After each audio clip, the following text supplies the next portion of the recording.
नमस्कार, स्वागत है आपका एनबी न्यूज नेशनल में और मैं हूं आपके साथ रुचिका रावत और आप देख रहे हैं अपने उत्तराखंड के मुख्यमंत्री पुष्कर सिंह धामी ने हरिद्वार स्थित मां माया देवी मंदिर में परंपरागत छड़ी यात्रा की पूजा अर्चना की और विधिवत रूप से इसकी शुरुआत भी की। आपको बता दें, पूजा के बाद मुख्यमंत्री ने छड़ी यात्रा को हरिद्वार से रवाना किया, जिसमें बड़ी संख्या में भक्त और साधु संत मौजूद रहे। यह पवित्र यात्रा कुमाऊं और गढ़वाल मंडल के विभिन्न तीर्थ स्थलों से गुजरते हुए चारों धाम यानी कि बद्रीनाथ, केदारनाथ, गंगोत्री और यमुनोत्री में विशेष पूजा अर्चना और धार्मिक अनुष्ठानों के साथ आगे बढ़ेगी। यात्रा के मार्ग में श्रद्धालु भव्य स्वागत करेंगे। छड़ी यात्रा उत्तराखंड की प्राचीन परंपराओं और आस्था का प्रतीक मानी जाती है, जो धार्मिक विरासत और सांस्कृतिक एकता को मजबूत करती है। आखिर में यह यात्रा कैलाश पर्वत श्रृंखला के पवित्र ओम पर्वत पर जाकर संपन्न होगी, जो आस्था और समृद्धि का संदेश देती है।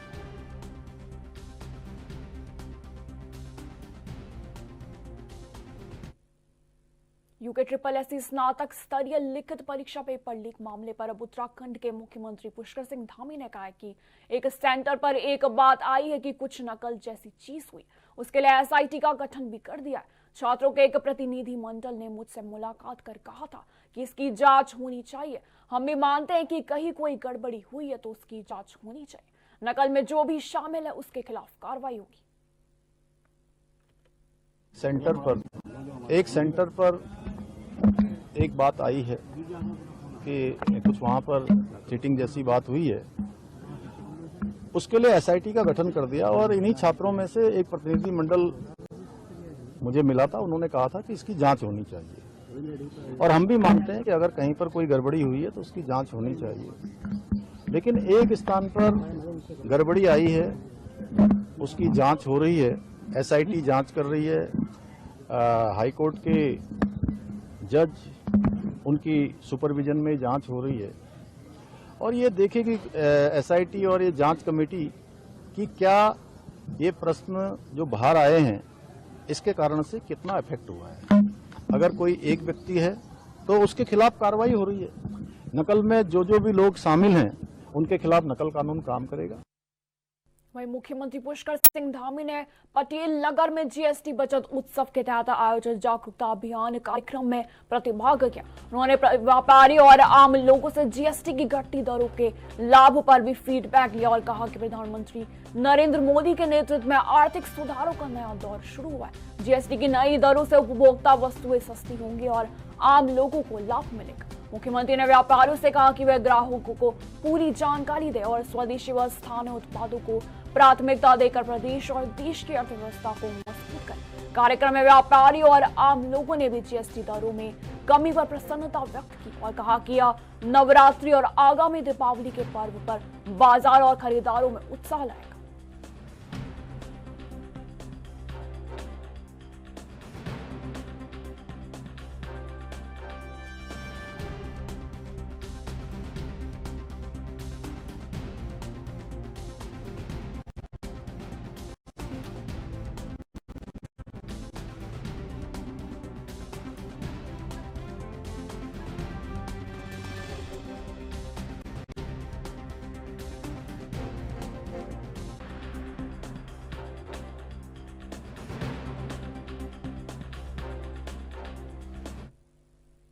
अगली खबर का रुख करेंगे। मुख्यमंत्री पुष्कर सिंह धामी की अध्यक्षता में सचिवालय में राज्य दिव्यांग सलाहकार बोर्ड की बैठक आयोजित हुई। आपको बता दें, बैठक में मुख्यमंत्री ने कहा कि राज्य सरकार दिव्यांगजनों के अधिकारों एवं सम्मान की रक्षा के लिए प्रतिबद्ध है।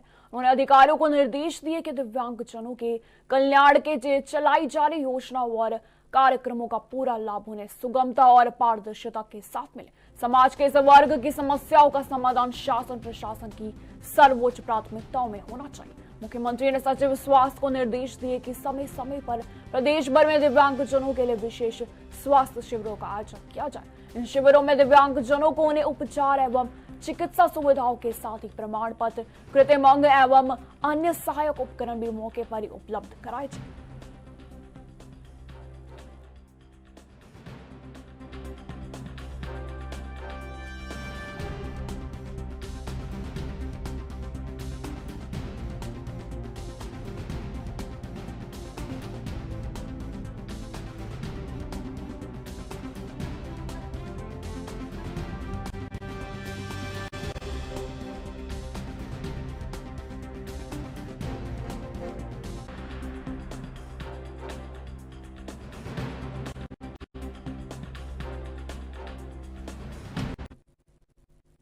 वही हल्द्वानी नगर निगम की नगर आयुक्त ऋचा सिंह ने शहर को स्वच्छ और व्यवस्थित बनाने की दिशा में चल रहे प्रयासों पर एएनबी न्यूज से खास बातचीत की। आपको बता दें, ऋचा सिंह ने बताया कि नगर निगम क्षेत्र में स्वच्छता पखवाड़ा पूरे जोश के साथ चलाया जा रहा है। इसका मुख्य उद्देश्य नागरिकों को स्वच्छता के प्रति जागरूक करना और शहर को साफ सुथरा बनाना है। निगम की टीमें भी जगह जगह सफाई अभियान चला रही हैं और लोगों को गीले और सूखे कचरे को अलग करने के लिए प्रेरित किया जा रहा है। इसके साथ ही उन्होंने अतिक्रमण पर भी सख्त रोक बनाने की बात कही। उन्होंने बताया कि शहर में जगह जगह हो रहे अतिक्रमण पर पुनः सख्त कार्रवाई की जाएगी ताकि सड़कें और सार्वजनिक स्थल व्यवस्थित बने रहे। नगर आयुक्त ने आम नागरिकों से भी स्वच्छता अभियान में सहयोग करने और अतिक्रमण जैसी गतिविधियों से दूर रहने की अपील की। उन्होंने कहा कि शहर को सुंदर और स्वच्छ बनाना तभी संभव है जब प्रशासन और जनता मिलकर काम करे।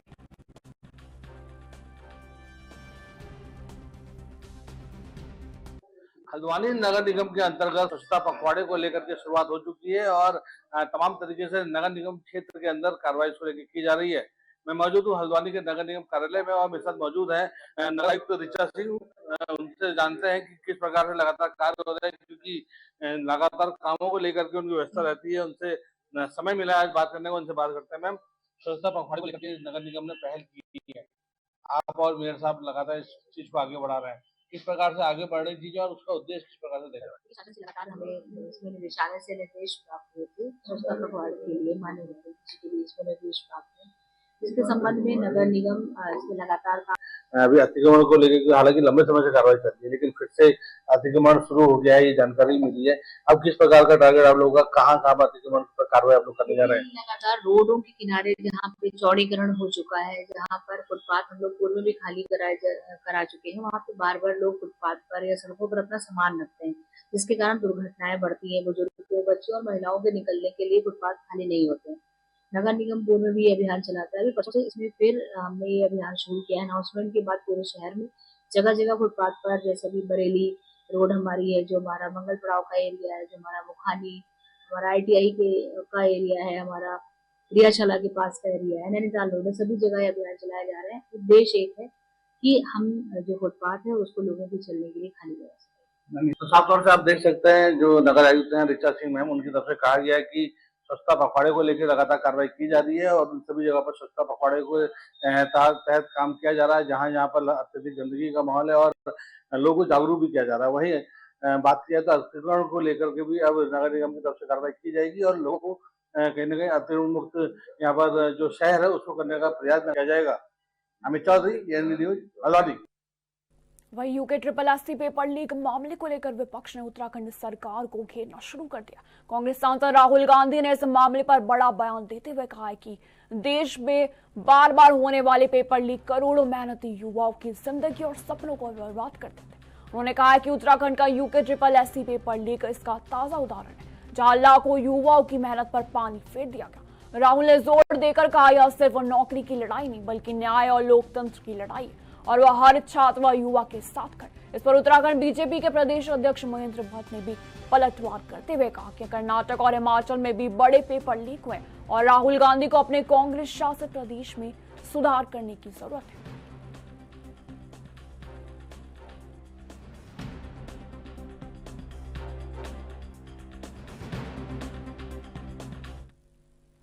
उत्तराखंड के पंचायती राज मंत्री सतपाल महाराज ने पंचायती राज निदेशालय में विशेष मुद्दों पर समीक्षा बैठक की। उन्होंने बताया कि वर्ष 2024 से 25 के लिए राष्ट्रीय ग्राम स्वराज अभियान के तहत 190 करोड़ 40 लाख रुपए की वार्षिक योजना को स्वीकृति मिल गई। मंत्री ने कहा कि पंचायतों के चुने गए प्रतिनिधियों के प्रशिक्षण कार्यक्रम और अन्य गतिविधियों के आयोजन के आदेश भी दिए गए। साथ ही उन्होंने बताया कि जिला पंचायत के प्रत्यक्ष चुनावों की तैयारी जारी है और आने वाले समय में इसके सकारात्मक परिणाम दिखाई देंगे।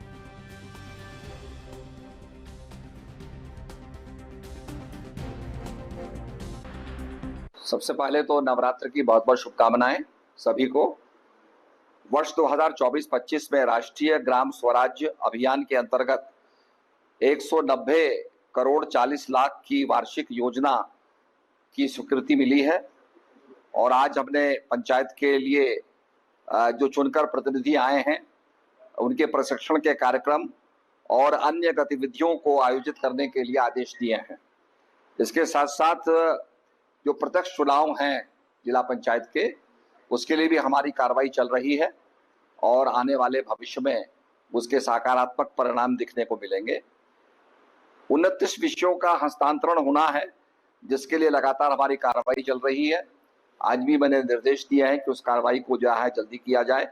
इसके साथ साथ बहुत से कॉमन लक्ष्य को लेकर के हमारा जलागम और पंचायती राज काम कर रहा है। तो आज जलागम विभाग की भी बैठक ली गई और उसमें धारा और नौलियों के संरक्षण के लिए जलागम लगातार कार्यक्रम बना रहा है। कभी उत्तराखंड से मानसून की विदाई हो गई। आपको बता दें, मौसम वैज्ञानिक CS तोमर का कहना है कि जिस तरह से पिछले कुछ दिनों में बारिश रुकी है, इसके बाद से आज फिलहाल मौसम की इस साल की विदाई हो गई। पिछले साल की तुलना में इस साल करीब 20% अधिक वर्षा हुई। इसी के साथ मई के महीने से लेकर अब तक बारिश का सिलसिला देखने को मिला, मगर पिछले एक हफ्ते से बारिश रुकी है और अब मौसम विज्ञान केंद्र ने मौसम की विदाई का ऐलान कर दिया।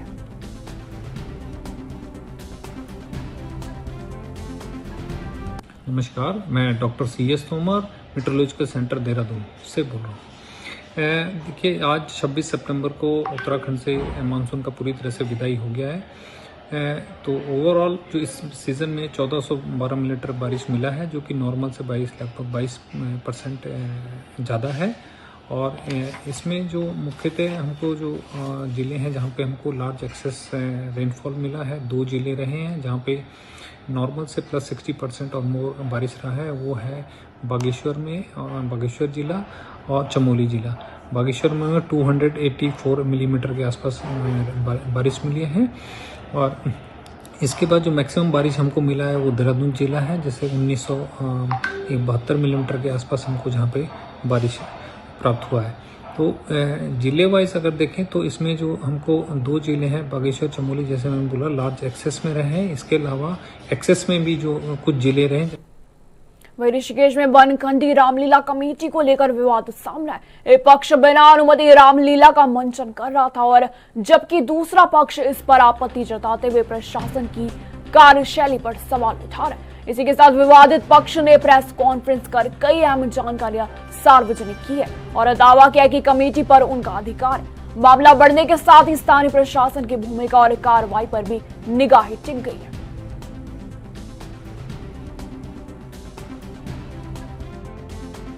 हमारी जो रामलीला कमेटी है, श्री रामलीला कमेटी सुभाष बनखंडी, इसका जो स्थापना हुई थी 1955 में हुई थी और ये रामलीला कमेटी 1998 तक लगातार चलती रही, रामलीला करती रही। 98 में आपसी विवाद के चक्कर में विवाद हुआ और हमारे समाज के बीच में से हरिराम अरोड़ा जी हैं, उन्होंने इस कमेटी को नाम बदल के इसका एक अलग नाम रखा, सुभाष बनखंडी रामलीला कमेटी नाम धर के इसका रजिस्ट्रेशन करा लिया। फिर 2008 तक वही रामलीला करते आए, लेकिन समाज के दबाव और उनकी कार्य प्रणाली के खिलाफ जब जनता हो गई तो 2009 से 2008 रामलीला करने के बाद वो उन्होंने रामलीला का अपना कार्यभार छोड़ दिया और 2009 से लगातार रामलीला अवेलेबल हम करते आ रहे हैं 24 तक। 28 मई 2029 को एक UCC का कैंप बनखंडी में आयोजित होना था, लेकिन उस कैंप को 28 मई को ना करके जानबूझ के कुछ लोगों ने 29 मई को करवाया, क्योंकि 29 मई को वीरवार का दिन था, बृहस्पतिवार था, बाजार बंद रहता था और कुछ लोग जो इस संस्था से फर्जी संस्था से जुड़े हुए हैं वो लोग दुकान चलाते हैं, उनकी दुकानें हैं, उनकी दुकानों में स्टाफ काम करने वाले लोग हैं, उनको लेके आगे इन्होंने 29 मई 2025 को हमारी जो कमेटी है श्री रामलीला कमेटी सुभाष बनखंडी, इसका ताला तोड़। खबर खटीमा से है, जहां थारू विकास भवन के सभागार में पंडित दीनदयाल उपाध्याय की जयंती के अवसर पर भाजपा द्वारा आत्मनिर्भर भारत एवं स्वदेशी अभियान के तहत जिला स्तरीय संगोष्ठी का आयोजन किया गया। आपको बता दें, इसमें कैबिनेट मंत्री सौरभ बहुगुणा मुख्य वक्ता के रूप में मौजूद रहे। इस अवसर पर बीजेपी कार्यकर्ताओं ने कैबिनेट मंत्री के साथ खटीमा मुख्य चौक के समीप स्थित पंडित दीनदयाल पार्क में पहुंचकर उपाध्याय की प्रतिमा पर माल्यार्पण और पुष्पांजलि अर्पित कर उन्हें याद किया। इस मौके पर कैबिनेट मंत्री बहुगुणा ने अपने संबोधन में भाजपा कार्यकर्ताओं से पंडित दीनदयाल उपाध्याय के आदर्शों का अनुकरण करने के लिए भी प्रेरित और अपील किया। उन्होंने कहा कि पंडित दीनदयाल जी ने देश को अंत्योदय की भावना पर आगे बढ़ाने का विचार किया।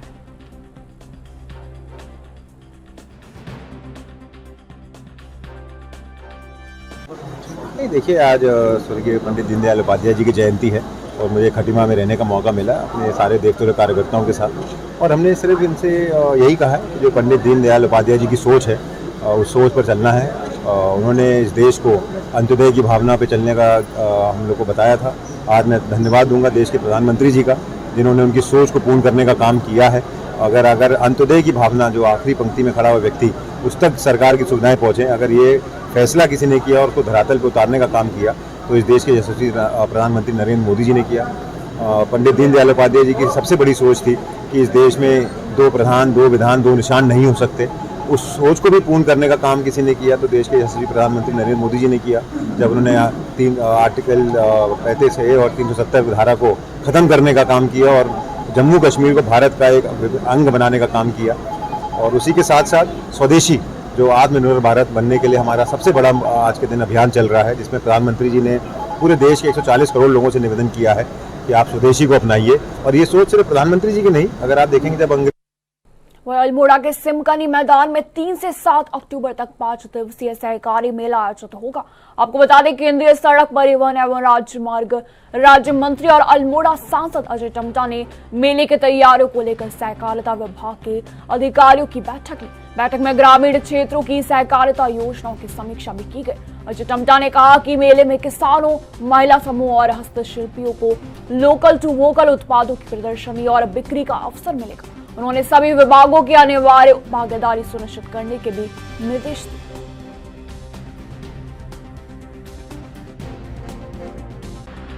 सहकारिता को बढ़ावा देने के लिए जो हमारे रिफॉर्म हुए हैं सहकारिता के अंदर, उसके कारण से हमारे जो लोकल बाइंडर हैं, जो लोकल बनाने वाले लोग हैं, स्वदेशी लोग हैं, और जो छोटे उत्पाद करते हैं, जो महिलाएं समूह हैं, जो हस्तशिल्प से संबंधित काम करते हैं, जो कारीगर हैं, और उन सब को एक बड़ा मंच उपलब्ध हो रहा है।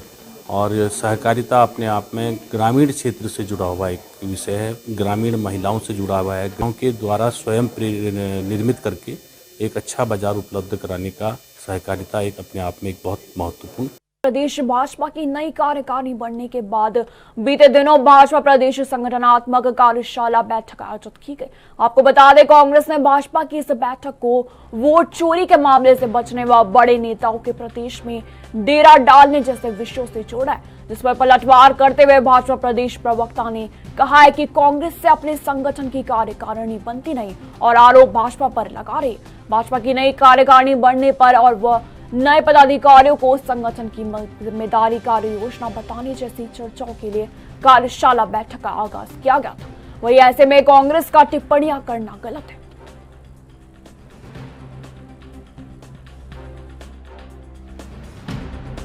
कांग्रेस का हाल है खिसियानी बिल्ली खंबा नोचे।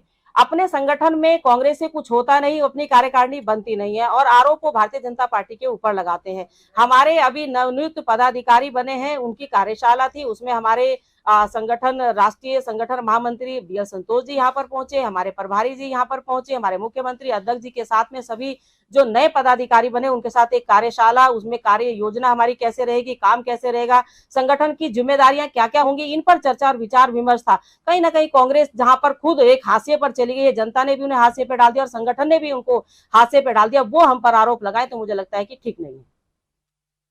प्रदेश सरकार ने यूके SSS पेपर लीक मामले की जांच के लिए सेवानिवृत्त न्यायाधीश की निगरानी में SIT का गठन किया जा चुका है, लेकिन प्रदर्शन कर रहे युवाओं ने SIT को गलत बताते हुए CBI जांच की और वही 1 माह के भीतर पुनः परीक्षा करवाने के लिए मांग की, जिसको लेकर भाजपा के प्रदेश मीडिया प्रभारी मनवीर चौहान ने कहा है कि भाजपा सरकार नौजवानों के हित के लिए लगातार कार्य करती आ रही। उन्होंने तमाम विषयों पर विपक्ष को भी षड्यंत्रकारी बताया। साथ ही उन्होंने कहा है कि विपक्ष द्वारा नौजवानों के साथ कुठारघात करने का प्रयत्न किया जा रहा है और इस प्रकार की मांग की जा रही। हजारों युवाओं द्वारा सरकारी नौकरियों की तैयारी की जा रही, जिसके लिए अभी बहुत परीक्षाएं होनी बाकी है।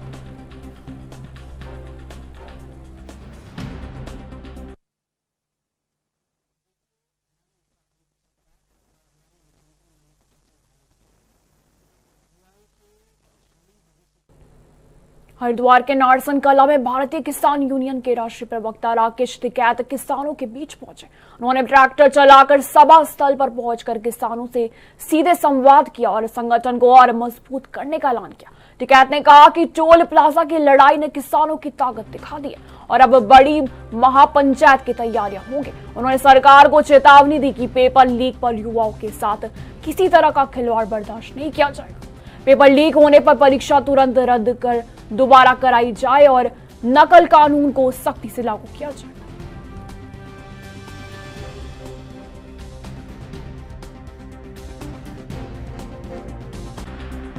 का कार्यक्रम था, किस तरह की देखो कार्यक्रम है, ये किसान संगठन की पंचायत थी और ये क्षेत्र वाइज पंचायत जिले वाइज पूरे देश भर में चली हुई है, तो उसी के तहत आज यहाँ की थी।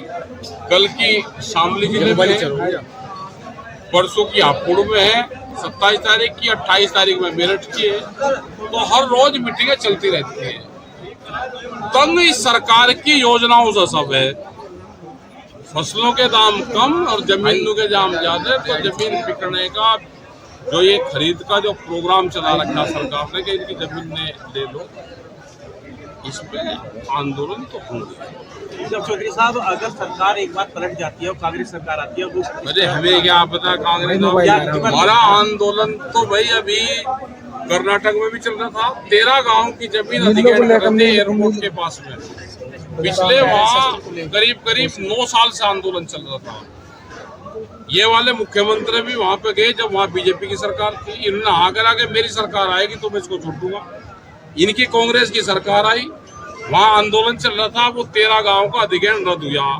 तो हमारा आंदोलन सब सरकारों के खिलाफ है, हमें हमदर्दी किसी से नहीं। गन्ने को लेकर क्या कहेंगे? गन्ने का आंदोलन इनको चलाना पड़ेगा, अगर भाव चाहिए तो कोर्ट से नहीं होगा आंदोलन। फिलहाल मेरे साथ इस बुलेटिन में इतना ही। दीजिए जाने की इजाजत। नमस्कार।